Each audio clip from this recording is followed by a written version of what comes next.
বরিশাল মহানগরীর ২৯ নং ওয়ার্ডস্থ বরিশাল বিভাগীয় কমিশনারের কার্যালয়ের সামনে ঢাকা-বরিশাল মহাসড়কে জাতীয় নিরাপত্তা গোয়েন্দা এনএসআই বরিশাল কার্যালয়ের তথ্যের ভিত্তিতে ও প্রত্যক্ষ সহযোগিতায় অভিযান পরিচালনা করে আনুমানিক ৫,০০০ পিস ঝাটকা মাছ জব্দ করা হয়।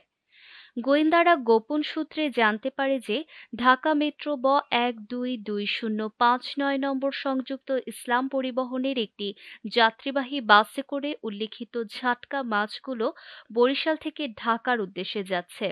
উক্ত সংবাদ পাওয়া মাত্রই গোয়েন্দাদের একটি অভিযানিক দল বরিশাল বিভাগীয় কমিশনারের কার্যালয়ের সামনের মহাসড়ক থেকে গাড়িটি গতিরোধ করে এবং গাড়ির বিভিন্ন স্থানে তল্লাশি চালায়। এক পর্যায়ে যাত্রীদের মালামাল রাখার স্থানে ঝাটকা মাছের ককশিট পাওয়া যায়। পরবর্তীতে জব্দকৃত মাছগুলো এক্সিকিউটিভ ম্যাজিস্ট্রেট আশরাফুল ইসলাম পলিনের নির্দেশনাক্রমে সদর উপজেলা মৎস্য কর্মকর্তা জামাল হোসেনের উপস্থিতিতে সরকারি শিশু পরিবার, নিকটস্থ বৃদ্ধাশ্রম ও কয়েকটি এতিমখানার মধ্যে বিতরণ করা হয়।